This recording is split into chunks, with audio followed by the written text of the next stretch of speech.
Halo ladies and gentlemen, welcome back again di We Are Lazy. Terima kasih buat kalian yang sudah mengklik video ini dan enjoy the story. Oke, gak usah berlete-lete lagi, langsung aja kita lanjutkan alur cerita Legend of Martial Immortal episode 32. Let's go up, relax.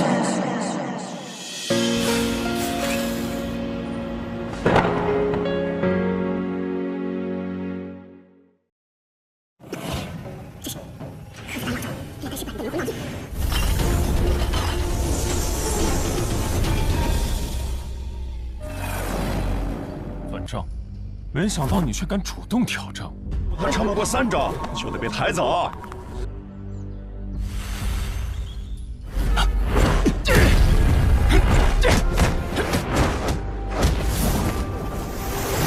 二师妹别光顾着口头感谢啊，少不了要随。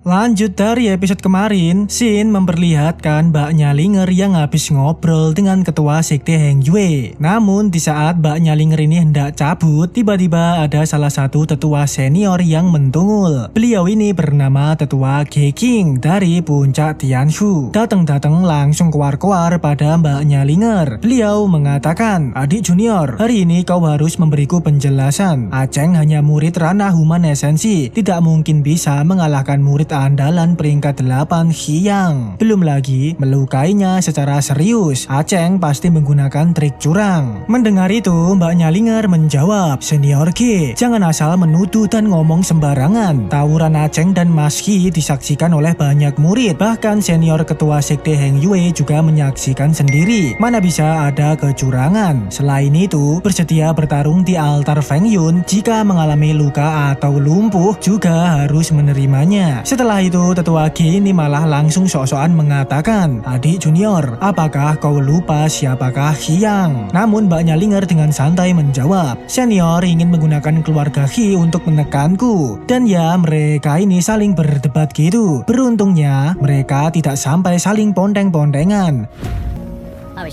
Bersamaan dengan itu, tiba-tiba ada salah satu murid sekte mentungul. Dia ini membawa seorang prajurit yang terluka. Dikatakan prajurit itu dari kerajaan Zhao. Prajurit melaporkan bahwa kerajaan Zhao dalam masalah. Puluhan penduduk desa telah dibunuh oleh orang jahat. Kerajaan Zhao sangat membutuhkan pertolongan sekte Heng Yue. Dan Shin pun berganti, memperlihatkan Aceng yang berada di rumahnya. Dia ini penasaran dengan kalung liontinnya Mas Ki. Sebenarnya benda apakah ini? Karena liontin ini kok nggak bereaksi apapun. Tak lama kemudian, Mbak Nyalinger mentungul. Dia ini ingin memberikan tugas untuk Aceng, yaitu pergi menuju ke kerajaan Zhao untuk menyelidiki masalah baru-baru ini. Kerajaan Zhao ini memang negara fana yang di bawah kendali sekte Heng Yue. Telah terjadi pembantaian misterius di desa kerajaan Zhao. Ini adalah tindakan yang brutal. Mbak Nyalinger curiga bahwa hal itu dilakukan oleh beberapa praktisi. Mereka hanya menyerang manusia. Ranahnya harusnya tidak tinggi, tapi tidak dapat menjamin juga. Apakah Aceng ini bersedia pergi? Dan Aceng pun menjawab, "Tentu aja aku bersedia. Hanya aja aku nggak mengerti mengapa mengirimku. Seharusnya ada murid yang lebih baik di dalam sekte." Dan Mbak Nyalinger menjelaskan, ini adalah kesempatan langka untuk mengasah diri. Jika berhasil menyelesaikannya, pasti dapat meningkatkan ranahmu saat berpartisipasi dalam kompetisi 3 sekte. Juga bisa melangkah lebih maju. Apalagi kau dapat membuktikan diri dan membungkam orang-orang yang menyepelekanmu. Mendengar itu, Aceng pun akhirnya setuju dengan saran gurunya. Bersedia melakukan yang terbaik dan tidak akan mengecewakan Mbak Nyalinger. Dan Shin pun berganti, memperlihatkan Aceng yang bersiap-siap untuk menjalankan misinya. Tak disangka di sini Aceng udah ganti outfit, unlock skin baru.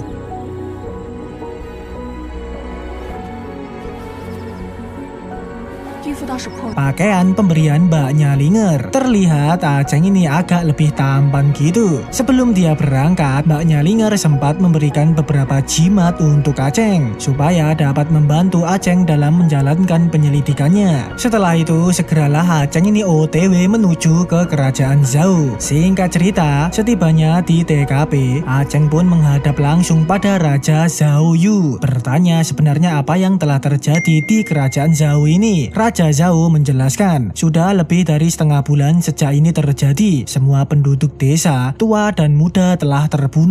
Yang paling mengerikan adalah darah mereka terkuras habis, bahkan jantung mereka terkoyak hilang. Mendengar itu, Aceng pun bergumam di dalam hati, apakah ini kelakuan praktisi jahat yang suka menghisap darah dan memakan daging manusia? Mungkinkah jantungnya digunakan untuk pemurnian sebuah cenil? Lalu di situ Aceng pun berinisiatif untuk meminta peta kerajaan Zhao dan diperlihatkanlah peta tersebut. Setelah Aceng mengamati dengan teliti, dia pun berasumsi menurut rute di peta ini mereka akan membantai seluruh desa kerajaan Zhao. Selanjutnya mungkin akan menyerang desa di titik ini, dan ya Aceng ini telah memprediksi serangan selanjutnya. Mendengar itu, Raja Zhao pun langsung berkata, jika begitu aku akan memimpin pertempuran bersama dengan Anda. Lalu Aceng menjawab, kalian jangan ambil resiko. Ini bukanlah pertarungan untuk manusia, tapi yang mulia bisa mengevakuasi penduduk desa terlebih dulu. Aku punya rencanaku sendiri. Setelah itu, segeralah para pasukan kerajaan mengevakuasi warga desa Zhao. 先把所有村民都转移走，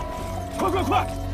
Mereka harus melakukan evakuasi sebelum matahari terbenam. Singkat cerita, malam pun tiba. Dan benar aja, sesuai dengan dugaan Aceng, di desa tersebut langsung mentunggul kelompok penjahat yang penampilannya kayak Santa Claus. Beruntungnya para penduduk sudah dievakuasi. Alhasil para Santa Claus ini nggak mendapatkan mangsa. Seluruh desa udah kotong oblong tak berpenghuni. Dengan kesempatan itu, Aceng pun langsung beraksi.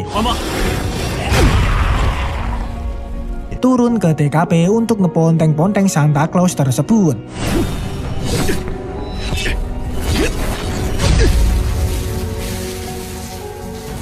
Ternyata Aceng ini bisa dengan mudah mendelosorkan para Santa Claus tersebut. Namun ternyata itu hanyalah boneka aja. Aceng pun mengancam boneka Santa tersebut untuk menunjukkan di manakah pemimpin sebenarnya, si Piang Kerok yang mengendalikan boneka-boneka Santa ini. Tak lama kemudian, mentunggullah si Piang Kerok di belakang Aceng. 他今晚的行动出了点小小的意外。 Langsung menyerap kembali boneka Santa Claus-nya. Diinfokan bahwa Piang Kerok tersebut adalah Raja Darah, bawahan hantu Pil. Dan karena rencananya telah dirusuh Aceng, akhirnya terjadilah adu mekanik di TKP.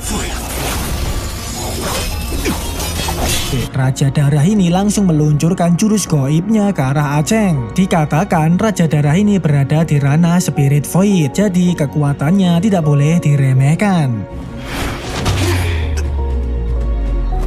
Bahkan di awal-awal Aceng ini sempat terponteng-ponteng.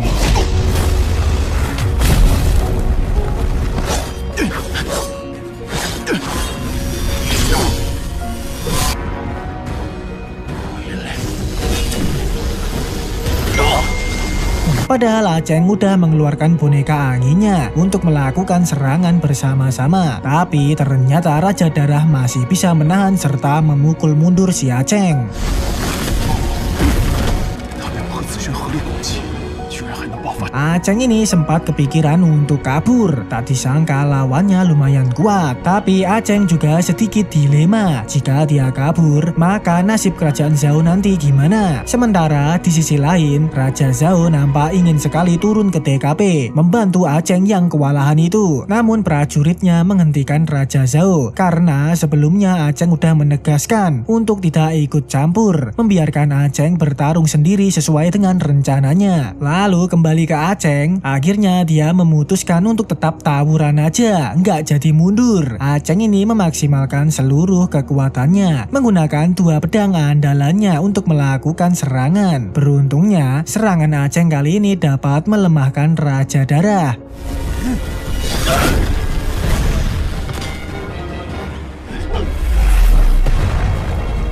Namun sayangnya hal itu membuat Aceng kehabisan energi. Ia mulai kelemar-kelemar lemes, mungkin tak sanggup untuk tawuran lagi. Karena Aceng ini terdelosorkan, membuat Raja Darah memiliki kesempatan untuk ngeponteng-ponteng Aceng. Beruntungnya, pada momen itu, grup Raja Zhao langsung beraksi, menghentikan kelakuan Raja Darah yang hendak menjotos Aceng. Hal itu pun membuat Raja Darah berbalik menargetkan grupnya Raja Zhao. Karena memang kerajaan Zhao ini hanyalah manusia biasa, tidak memiliki kekuatan gaib, akan sangat mudah bagi Raja Darah untuk menghabisinya. Melihat situasi Raja Zhao menjadi gawat, akhirnya Aceng memaksakan dirinya menggunakan sisa energinya untuk meluncurkan serangan terakhir. Tebasan maut pedang Crimson Heaven-nya. Jurus itu ya lumayan juga, dapat mendelosorkan Raja Darah. Lalu untuk ngefatality Raja Darah, grupnya Raja Zhao ikut meluncurkan serangan tembakan panah ke arah Raja Darah. Dan alhasil Raja Darah pun modar di TKP.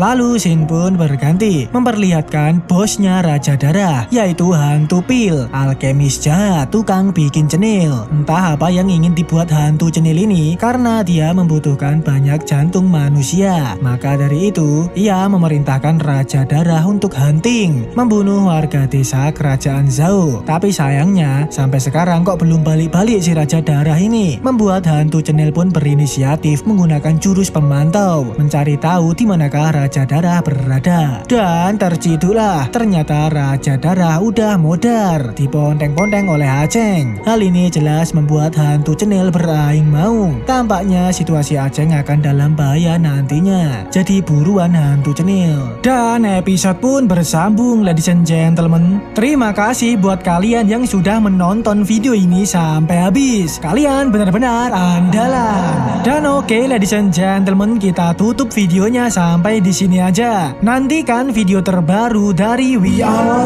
Listening. Okay, see you in the next level. Goodbye.